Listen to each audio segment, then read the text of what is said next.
Assalamualaikum, selamat jumpa lagi guys.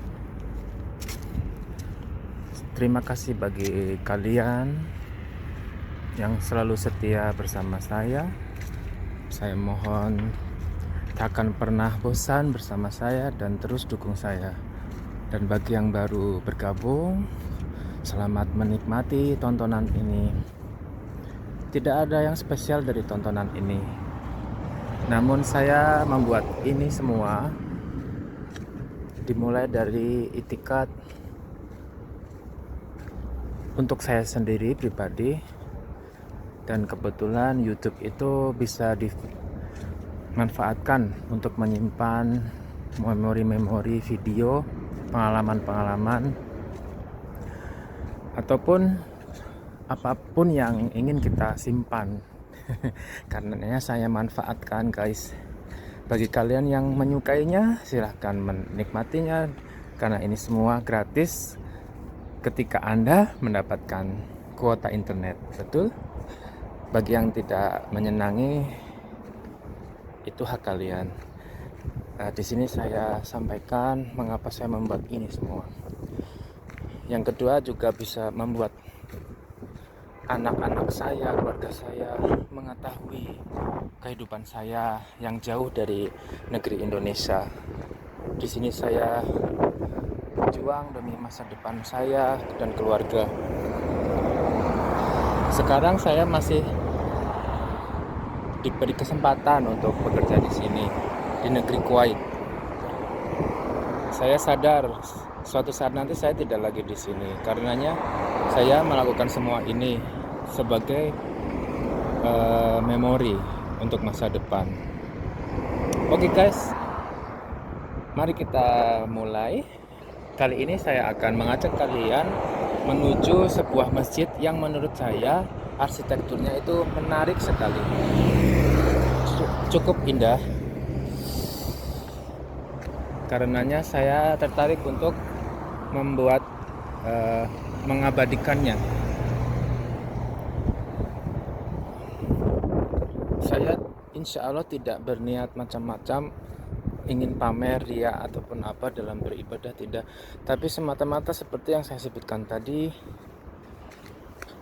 karena ini sebetulnya dilakukan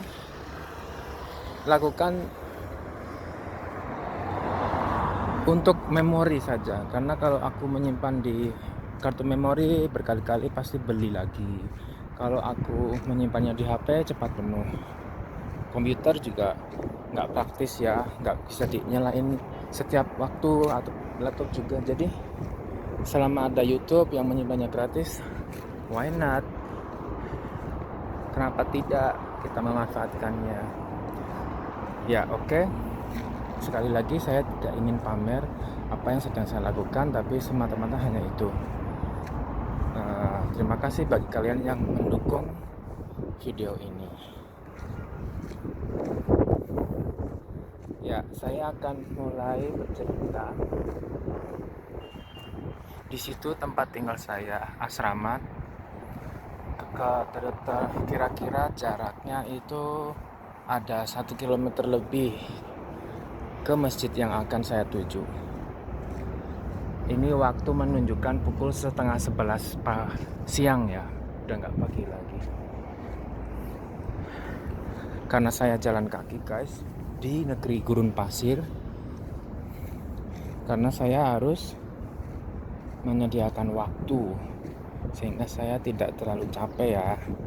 Dan berjalan kaki di gurun pasir itu menjadi enak dan nyaman. Tentunya sudah makan dulu tadi dan minum secukupnya sehingga saya kuat.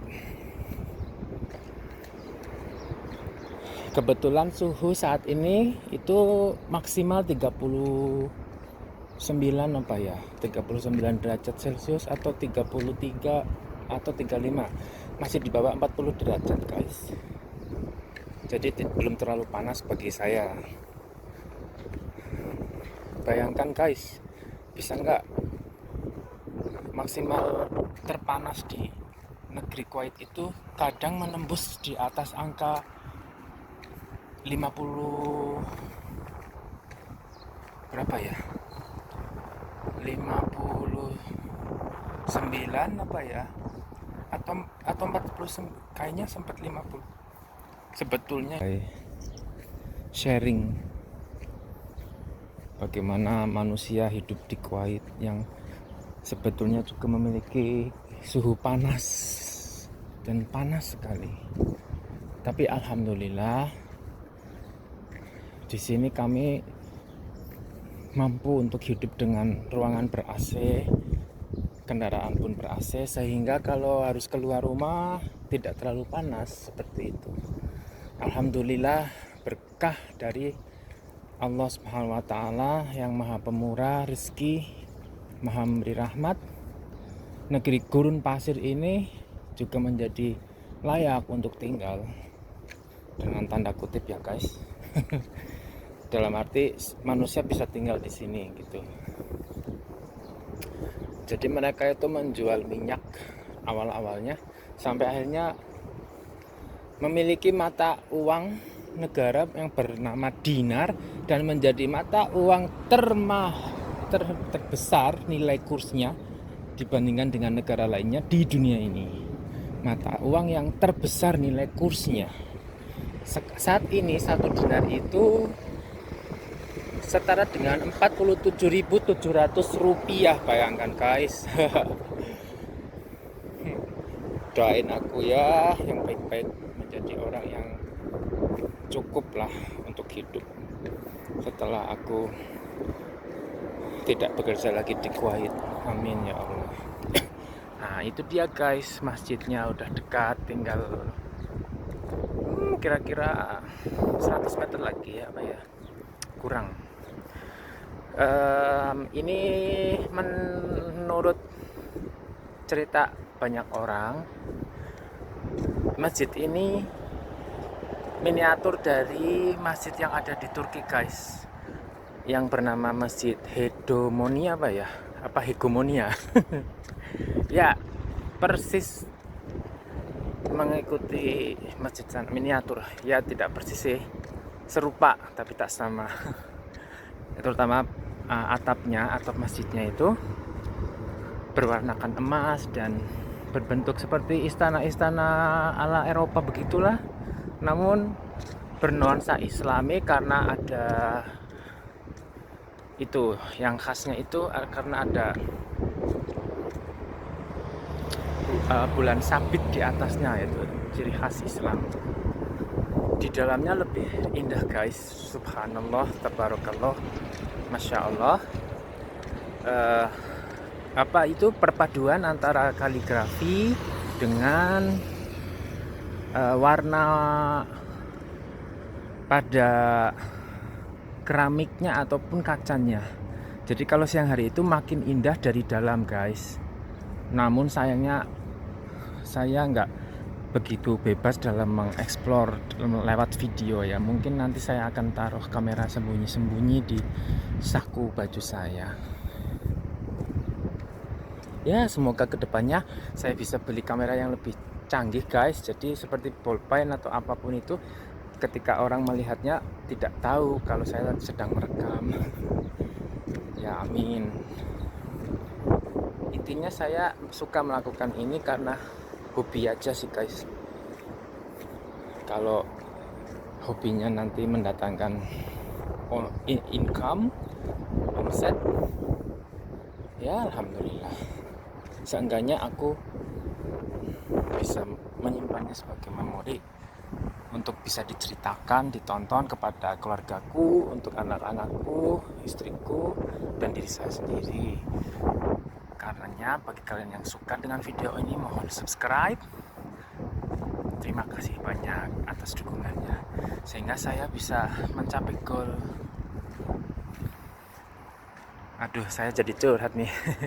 Ya mudah-mudahan ya guys, saya bisa menembus ke 1000 subscriber dan 4000 jam tayang, sehingga saya bisa cepat untuk kembali ke Indonesia, kembali bekerja. Kenapa sih kok aku nggak di sini aja di Kuwait? Karena begini guys, satu hal yang perlu diketahui, biaya hidupnya itu mahal guys. Meskipun mungkin upahnya besar, tapi kalau Yang namanya kita hidup kan ada anak, mau mensekolahkan anak, dan seenggaknya buat diri sendiri gitu, jatuhnya jadi mahal guys biaya kehidupannya. Jadi ya karena itu saya nggak mau lama-lama di Kuwait ini gitu guys. Oke, saya akan menaruh kameranya di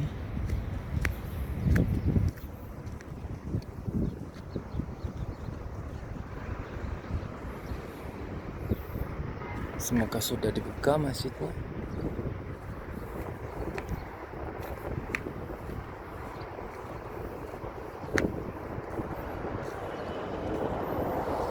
Itu supermarket Grand Hyper, dan bawahnya di lantai dasar ada on cost supermarket.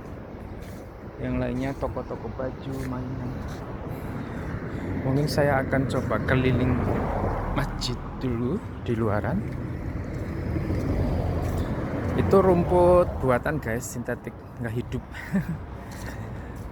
Jadi sebentar, ternyata ini rumput asli guys, hidup ternyata, masya Allah, tabarakallah.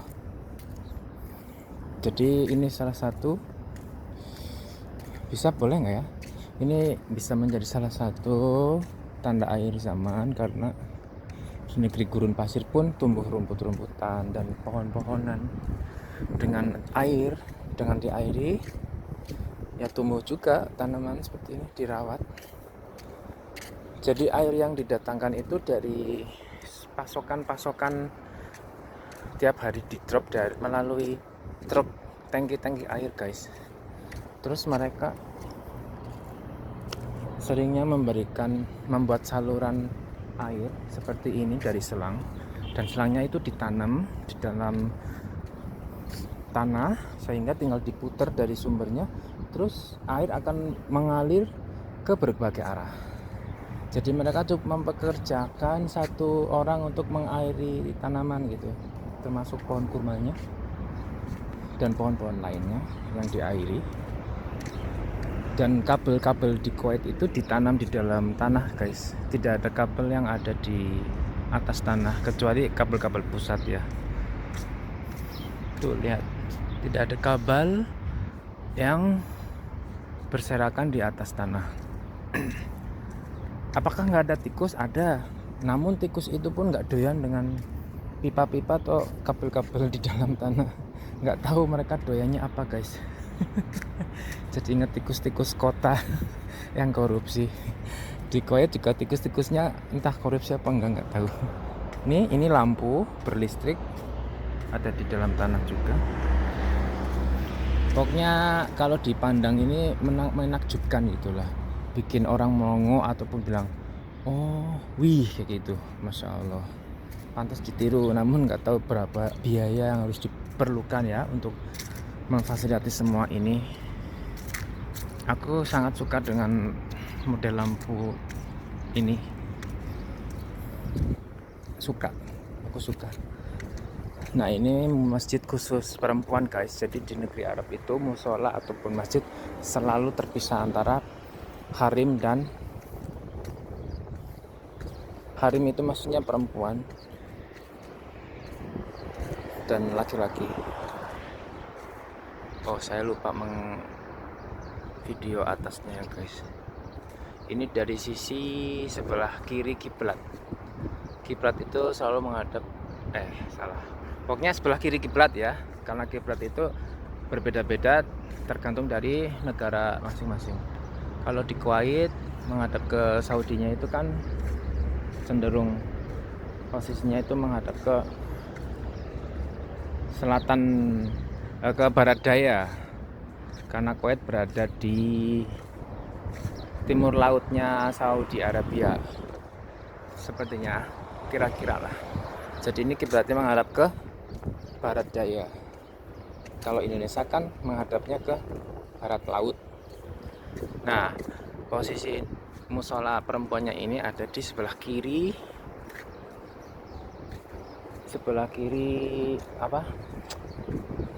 kiblat.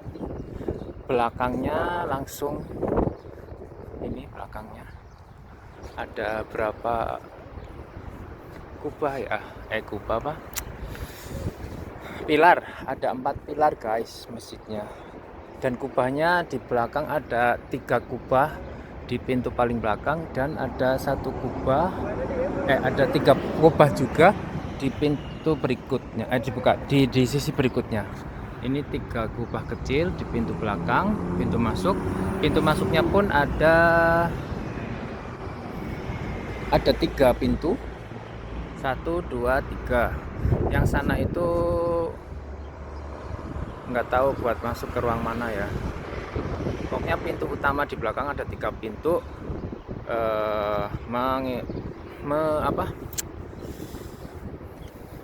Mengikuti kubahnya ada 3, pintunya ada 3 gitu. Ini mungkin pintu ke kamar mandi atau wudhu gitu, atau ke ruang gudang, itu juga nggak tahu. Aku belum mengeksplor di dalamnya guys. Terus itu kubahnya 1, 2, 3 di sisi belakang setelah pintu belakang ya, agak gedean. Lalu yang itu paling gede, kubah paling utama di tengah-tengah 1. Dan kayaknya setelah kubah utama itu ada 3 kubah lagi kalau nggak salah.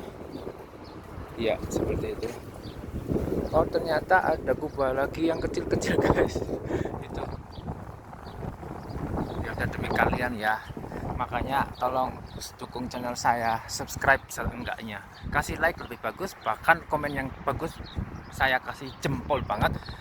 Bahkan kalau mau share yang sebanyak-banyak, saya sangat ucapkan terima kasih sebanyak-banyak. Itu kubahnya bisa dilihat ya.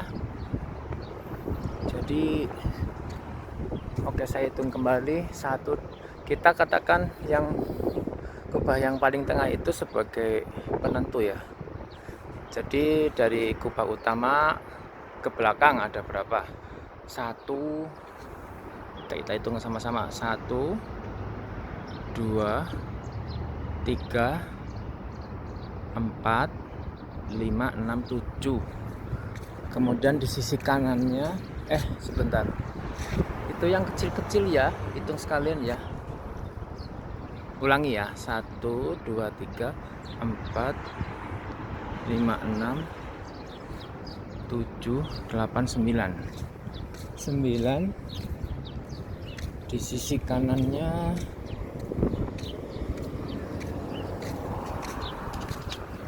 Wah, saya lupa guys, itu ada kamera.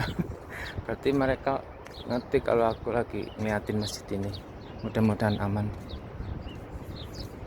Nah, ini di sisi kanannya ternyata cuma ada kubah yang nempel, setengah kubah yang nempel di kubah utama. Kita hitung 1 aja ya. Tadi berapa guys dari belakang? 1, 2, 3, 4, 5, 6, 7, 8, 9.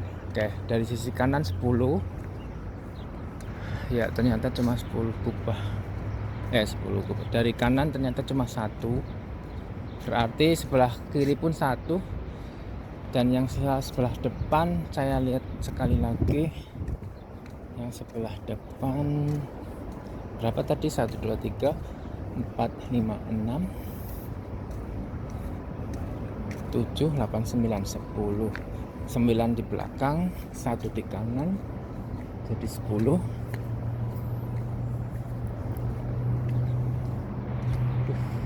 Jauh juga nih, kalau ada lagi tuh guys.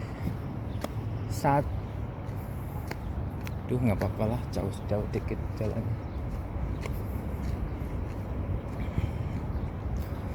Dari sisi depan kiblat ada 3 kubah guys. 4 malahan ya. 4 guys. Waduh, bingung hitungnya. 5 ya guys. Harus jauh ya.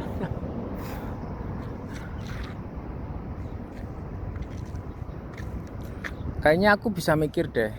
Jadi kubah utama itu dikelilingi oleh 4 pilar pendek yang berkubah, dan maksudnya bukan dikelilingi.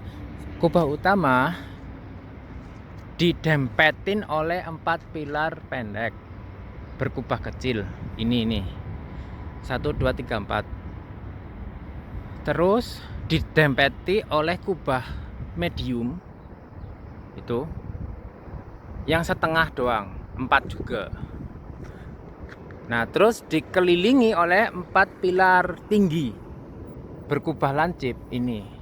Dan khusus di pintu masuk bagian belakang kiblat itu ada penambahan 3 pilar kecil, 3 kubah kecil. Ya, saya ulangi, masjid ini kubah utama memiliki 1 besar, paling besar itu, dan didempeti oleh 4 pilar kubah kecil dan didempeti pula oleh setengah kubah medium, didempeti oleh 4 kubah setengah ukuran yang medium, terus dikelilingi oleh 4 pilar tinggi berkubah lancip, dan khusus di bagian belakang kiblat ditambahkan 3 kubah penuh berukuran kecil. Ya, sekian yang bisa saya laporkan ya. Saya mau masuk, udah siang.